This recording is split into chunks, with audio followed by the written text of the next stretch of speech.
طلاوريز فيديوكي كنت لسر فاضل ميراني. طبعا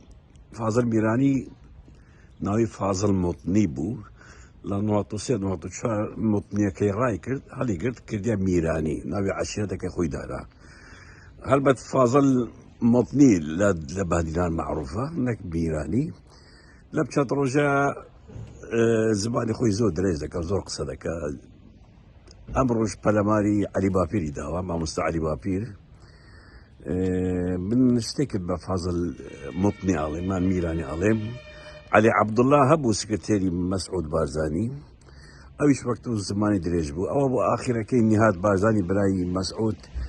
يقدوز الليلة دا اخر كان صالي جياني يعني بزل دا شقو بهنو ليدا اوش معروف ابو همو سكرتاتي بارتي دور نابينم او لا تشبكن شو زمان زود دريج بوها اما يك دوام خزوري مسعود بارزاني هبو الشيخ محمد خالد بارزاني كباوكي جيرايا قد بفاضل مطني نعود فاضل مطني ايود فاضل مطي بعربي يعني قدريش يعني كر ايود ام كابرا قناح بيبلن فاضل مطني كان بيمالن هر بيبلن فاضل مطي شو كبراسي مطية وكرا امش فاضل باش دزاني مسعودي باش دزاني سركداتي بارتيش باش دزاني كخزوري مسعود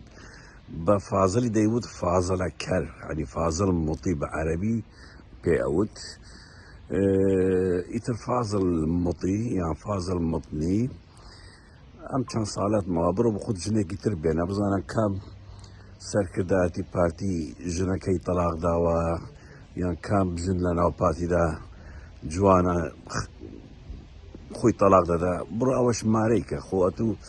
فيانت هنا ام فترة أخيرة بيش فيانيش أو جنكي بمردت هنا لدوك مردكي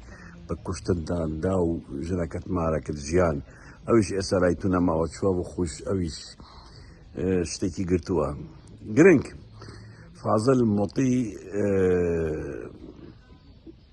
زمان زود رجبوا زمان زود رجبوا من علاقة مني تشد با إبراهيم أحمد ويكيتي توتوا